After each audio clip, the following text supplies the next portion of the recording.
Hello everyone, welcome back to my channel. I am Ganika Saini and आज मैं आपके लिए कोई इन्फॉर्मेशन नहीं लेकर आई हूँ। आज एक्चुअली मेरा बहुत मन कर रहा है कहीं ट्रैवल करने जाने का। मैं I really want to go to a hill station, but मेरे को समझ नहीं आ रहा कि मैं कहाँ जाऊँ।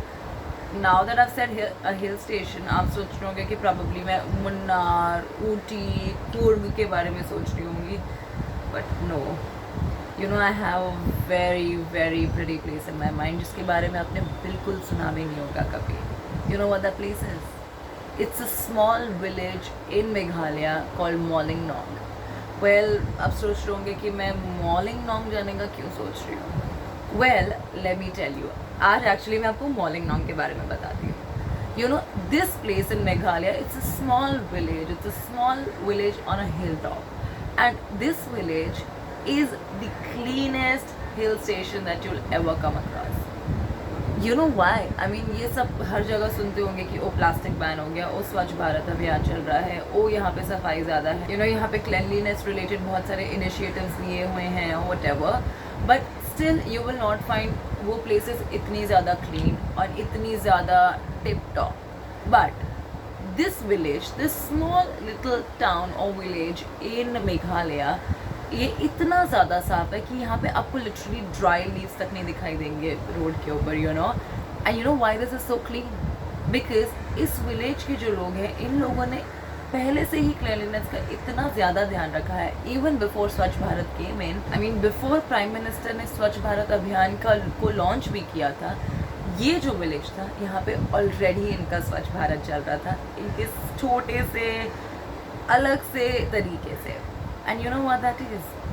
Everybody in this village, यहाँ पे कोई भी टूरिस्ट को कभी भी नहीं करेक्ट करेगा कि अरे आपने यहाँ कचरा फेंक दिया, डोंट थ्रो इट देयर और व्हाटएवर. वेल, इस जगह के लोग जो हैं वो इतने ज़्यादा रिस्पॉन्सिबल खुद हैं कि अगर उनको दिखेगा कि किसी ने कचरा फेंका है, सपोज कोई दुकान है, दुकान के बाहर किसी ने कचरा फेंक दिया है और व्हाटएवर, वो खुद जाके उस कचरा को उठाएंगे, चाहे वो उनका खुद का भी ना हो. They will still go and pick it up and crush it and throw it in the dustbin and they will not correct the tourist. तो अगर आप यहाँ जाओगे, आपको हर जगह लिखा हुआ दिखाई देगा कि yes, you are not suppose to throw garbage here and there on the floor. उसके लिए डस्टबिन्स है and you have to throw it there.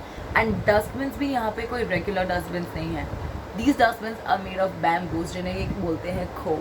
सो ये एंड यहाँ की जो विलेज की जो वुमेन है, ये मिल के साथ में all of them they together make sure that they make खो. एंड इतना इनफ, देयर इज इनफ खो इन द विलेज जहाँ पे आपको कभी भी वेस्ट ज़मीन पे फेंकने की ज़रूरत नहीं पड़ेगी. You will always find a खो nearby and you will throw it in the खो. वेल, एंड आप सोच रहे होंगे जब मैंने कहा कि यहाँ पे ड्राई लीव्स तक आपको रोड पे दिखाई नहीं देते, वो कैसे? वेल, यहाँ के बच्चों को पहले से ही इतना अच्छे से ट्रेन किया हुआ है that on their way to school, like अगर ये स्कूल की तरफ जा रहे हैं, before going to school they have to take a round in the village, जहाँ पे इन्हें कोई भी वेस्ट अगर सड़क पे पड़ा हुआ दिखाई देता है, the kids are trained enough कि वो उस वेस्ट को उठाएं, वो उसे डस्टबिन के अंदर डालें, collect it in the sack and then throw it in the dustbin which is खो. वेल, नॉट जस्ट दैट, उन्हें यहाँ तक इतना तक ट्रेन किया हुआ है कि गार्बेज को सेग्रीगेट कैसे करना है, wet waste, dry waste, they know it all. And this is the best part कि उनको बचपन से ही इस चीज़ के बारे में ट्रेन किया गया है. So I am sure कि ये जब बड़े होंगे, they will grow up with amazing values. They will know how to keep their motherland clean. So that about them. Well, यहाँ के लोगों के लिए cleanliness is not a responsibility. इनके लिए cleanliness एक habit बन चुका है. And that's the best thing कि इनकी ये habit ही इतनी ज़्यादा अच्छी है कि it will actually end up cleaning the motherland. Well, ये जो हैबिट है, ये इंडिया में दूसरी जगहों को अपने अंदर इनकलकेट करना थोड़ा डिफ़िकल्ट हो रहा है, बिकॉज ऑब्वियसली इस जगह की फुटफॉल बहुत कम है. यहाँ टूरिस्ट काफ़ी कम आते हैं कंपेयर टू ऊटी, मुन्नार, कुर्ग. यहाँ पे काफ़ी ज़्यादा टूरिस्ट की फुटफॉल है, बिकॉज ऑफ विच उसको उतने लेवल तक मेंटेन करना काफ़ी डिफ़िकल्ट हो जाता है. दो कुर्ग, मुन्नार, ऊटी, इन सारी जगहों पे काफ़ी सारे इनिशिएटिव्स लिए गए हैं जिनके वजह से they would want to clean the place. And tourist को भी बताया जाता है कि उन्हें यहाँ पे वेस्ट कहीं पे भी थ्रो नहीं करना चाहिए. But since these places have camping sites and everything, and जब आप कैंपिंग पे जाते हो and when you wrap everything up, पीछे cooking waste and a lot of other things रह ही जाता है, because of which that cleanliness level over here cannot be maintained to the fullest. So because of which यहाँ पे थोड़ी ज़्यादा problems होती है, but these guys are working their best towards it.